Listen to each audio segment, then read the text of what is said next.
Okay. I don't mean okay. I mean O. K. K is for knowledge.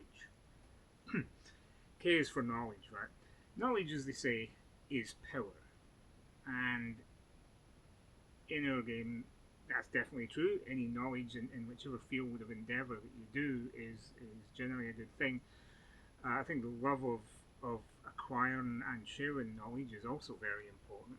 Um, to me, the knowledge thing isn't just knowledge is power. I think it's knowledge is something to be shared because for the love of it, you know. Starting with the knowledge is power part. Sun Tzu, the famous general, Chinese general and statesman who wrote The Art of War, famously said that a general or fighter or fencer, any martial artist, whatever, who knows both themselves and their opponent need not fear the result of 100 battles. Then he went on and he said that this person, if they know their enemy but not themselves, they'll lose as often as they win. And if they know neither themselves nor their enemy, then basically they're boned.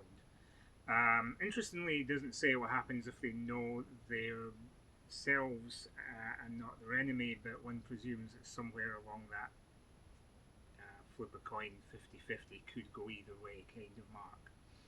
Because the whole point is to know yourself and your enemy. Likewise, Bruce Lee, much more recent martial artist, there's a quote from him where he said in his writings that the most dangerous person in the world is the one who watches and listens and thinks and observes, because that's the one that's gathered the knowledge and knows both of his opponent and of himself, or themselves, rather. So, how do we know ourselves? Well, the first thing that's going to be important trying to know yourself is accept your weaknesses. All right? Everybody has weaknesses. Everybody has things that they do that are not necessarily the right thing, whether it be because they just never learned that bit or they can't quite reach that far, they're tall or short or um, have the wrong weapon, whatever. And accept that and play that to your advantage. Um, for example, if I'm fencing my katana, it doesn't have a handguard, so if I reach it fencing single sword, using it, say like this is very tempting, the back of the hand and the arm, but then I know that, so I can, you know, lure people or tempt them. Go for that arm, and then all I have to do is bend the elbow and counter. So that's just one example. And the other important thing about when it comes to knowing yourself is be sure that what you know is actually what you know, not just what you think and what you assume. You know, get feedback from other people because they're going to notice stuff that you don't notice. Watch yourself on video, in fact, when you're drilling or practicing, because then you'll notice stuff that you don't notice when you're actually having the inside POV, as it were. You know, you don't know what's you know, if I'm doing something like this, I do not know what my elbow's doing because I'd have to look around, and so on and so forth. Um, the desire to know your opponent, of course, is actually a little bit simpler. Watch, as Bruce Lee said, watch, listen, observe. That means listen to your teachers, watch other fencers fighting, watch videos, um, study the manuals, listen to what people say, listen to feedback. And also, then, even if you're at an event, you're at a tournament, whatever, watch what people do, even before they actually start fighting. You know, everybody's done their inspections. Which hand do they pick up their sword with to hand to the marshal to be inspected? That might be a clue. Are they a lefty? And so on. Um, these things are always worth paying attention to.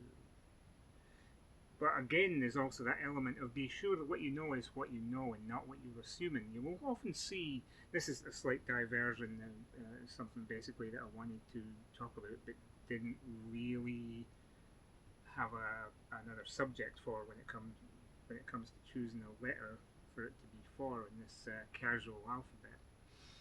Um, that when you see somebody doing something, and you think that's a bit weird, you see a fencer doing something really strange, and you think that shouldn't work, but it does. Or you see them doing something that's apparently suicidal, but they don't stop doing it, they keep doing it. Don't just assume, oh, this is somebody who doesn't know what they're doing, or this is somebody who's, uh, you know,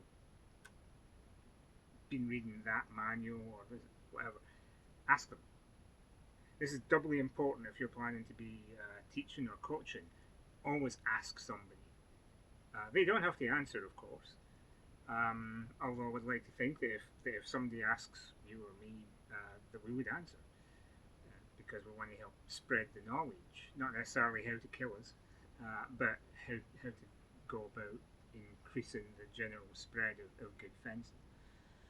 So ask them, because we all fight for different reasons. So somebody who's doing something that's detrimental to their actual point scoring or apparent aim in the tournament might be doing it that way because they've only just offed in a particular weapon, or because they're trying to learn something, or their instructor has told them this is your homework. Try fighting this style and see how it works.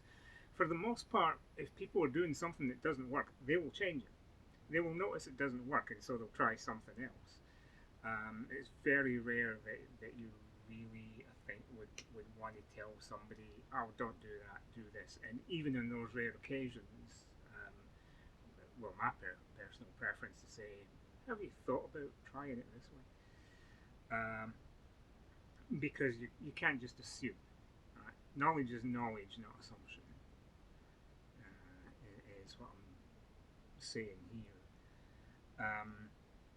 So when you ask them, there is why you do it. When you ask somebody why you're doing that, or when somebody asks you why you're doing it this way, there is only one wrong answer. All other answers are perfectly valid. The only wrong answer is, I don't know, or possibly it looked cool in Game of Thrones. That's basically the only wrong answer. Then feel free to say, why don't you try this? Or if it's somebody who's asked you and you realise, oh, I don't know why I was doing that, what do you suggest? Because any other answer is valid. Any other answer means you're trying to or the person's trying to learn something, maybe because, as I say, maybe they've just offed in a new weapon in the practice. Maybe they're practicing for an off. Maybe they just saw, some white scarf or master of defense or whatever use this technique, and they're trying to work it out for themselves. Maybe they're just trying to burn off some energy or conserve energy. You never know, but those are all perfectly valid reasons. And as I say, if in general, if something works for somebody, yay, great. They don't need to change it, no matter how weird it is. And if it doesn't, they'll probably notice that it doesn't, and next time you see them, they'll be doing something else. So that's a bit of a diversion from pure knowledge, as in knowledge being power and so on. But as I say, I think knowledge is something that should be sought out, whether it be in videos or from teachers or from historical manuals, anywhere. It's all good. Learning is good, basically. And also, I really would just like to use the K for Knowledge video here to encourage people to also spread that knowledge and spread the love of that knowledge and its applications in our game, and indeed in any martial art, but especially here in fencing, in SCA fencing or cut and thrust, or even HEMA. It's all about the knowledge. gaining and spreading.